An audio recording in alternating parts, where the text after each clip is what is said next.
क्या तुमने कभी नोटिस किया है कि जब तुम सुबह उठते हो तुम सारी दुनिया से पीछे रह जाते हो? क्योंकि तुम जब सुबह उठते हो तो कभी 5 इंस्टा के नोटिफिकेशंस, कभी व्हाट्सएप के मैसेजेस, कभी किसी का स्टेटस और किसी दुनिया से आई हुई खबर तुम्हारे पास पहुंचती है। आप अपनी ज़रूरतों को छोड़कर बाकी सबकी ज़रूरतों को इम्पोर्टेंस दे रहे हो, जिससे आपकी एनर्जी भी खत्म होती है और आपका टाइम भी वेस्ट होता है। जब आप सुबह उठकर अपना मोबाइल चेक करते हो, आपका दिमाग में सारी वो इन्फॉर्मेशन आ जाती है और ओवरलोड हो जाता है।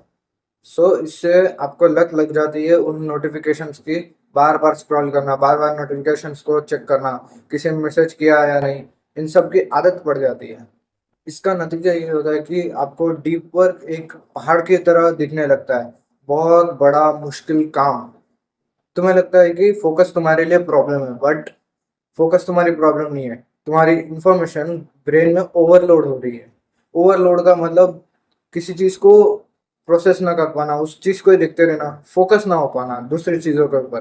तुम अपने ब्रेन को चांस ही नहीं देते हो रिसेट होने के लिए, एक वो मौका ही नहीं देते हो जब तुम्हारा दिमाग शांत हो जाए, सारी इंफॉर्मेशन को धीरे धीरे प्रोसेस करने लगे।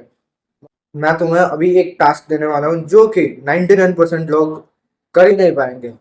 जब तुम सुबह उठते हो, लैपटॉप नहीं, मोबाइल नहीं, टीवी भी नहीं, कुछ नहीं, सिर्फ ये 3 चीज पहली है, लाइट और पानी।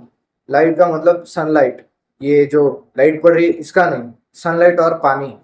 जब तुम सुबह उठकर एक गिलास पानी पीते हो और अपनी आंखों को थोड़े सनलाइट में या बाहर दिखाई देते हो, मतलब देखने लगते हो, तो तुम्हारे दिमाग में वो सारी चीजें चलना बंद हो जाती है, तुम प्रेजेंट में जीना चालू कर दो, ब्रेन एक्टिवेट होने लगता है और तुम्हें लगता है कि हाँ, आज का दिन शुरू हो चुका है। दूसरी चीज है जर्नलिंग। जब तुम सुबह उठते हो, तुम्हें किसी भी चैट को नहीं पढ़ना है, ट्विटर पे या व्हाट्सएप पे, तुम्हें अपने आप को लिखना है। तुम्हारे जो भी थॉट्स है तुम्हें एक बुक के ऊपर लिखनी है, जर्नलिंग करनी है बेसिकली। जब तुम ये करोगे, तुम्हारे जितने भी थॉट्स है वो तुम्हें ओवरलोड नहीं होने देंगे।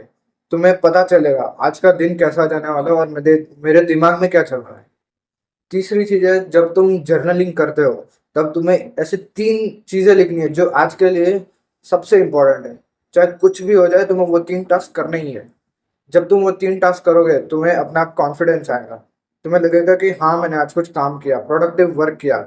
तुमने टाइम वेस्ट नहीं किया इधर उधर स्क्रॉलिंग करके या नोटिफिकेशन चेक करके, ऐसा कुछ नहीं किया। मैंने सिर्फ 3 टास्क बोले, ना कि 10 टास्क। जब तुम 10 भी टास्क करने जाओगे ना, तुम्हारा फोकस नहीं होगा। इसलिए स्टार्टिंग में एज अ बिगिनर तुम 3 टास्क से शुरू कर सकते हो। स्लो मॉर्निंग मतलब आलस करना नहीं होगा, it's about being intentional. Intentional का मतलब होता है कि जब तुम किसी भी काम को करो उसे कंप्लीट करो, ना कि कोई डिस्ट्रैक्शन में फंस जाओ। सो तुम अगर अपने दिमाग को बोलोगे मुझे आज ये काम करना है, और तुम ही बॉस हो, तुम ही टाइम को कंट्रोल करोगे, ना कि तुम्हारे इमोशंस। दिन के शुरुआत में अपने 30 मिनट के दिमाग को नहीं कंट्रोल कर सकते, तुम कैसे एक्सपेक्ट कर सकते हो कि तुम बड़े होकर बिजनेसमैन बनोगे, यूट्यूब ई कॉमर्स बिजनेस चलाओगे, कुछ भी करियर ऑप्शन में सक्सेसफुल हो पाओगे? ये स्टार्टिंग के जो सुबह के 30 मिनट होते हैं ना, वो तुम्हारे पूरे दिन को डिसाइड करते हैं। सो अभी मैं ये वीडियो एंड कर रहा हूँ। That's it for this video. तो मैं लास्ट एक चैलेंज देकर जाऊंगा कि तुम्हें 7 दिन तक without any mobile, without any TV, without any क्या बोलते हैं लैपटॉप, उसके बिना सुबह के 30 मिनट गुजारना है। ये तुम्हें कुछ मुश्किल टास्क नहीं दे रहा हूँ, ये कोई भी कर लेगा। तुम्हें क्या करना है, बेसिकली तुम्हारे फोन लैपटॉप जो भी है इलेक्ट्रॉनिक डिवाइस दूसरे रूम के अंदर छोड़ के आ जाना रात को ही सोने से पहले। और जब तुम सुबह उठोगे, तुम्हें वो याद ही नहीं आएगा, आधे घंटे आराम से रिलैक्सली तुम अपना टाइम बिताओगे। If you are accepting this challenge, comment down day 1 in comment section. Video कैसी लगी ये भी बताना, चैनल को सब्सक्राइब कर देना ऐसी और वीडियोस के लिए। मिलता अगली वीडियो में, बाय बाय।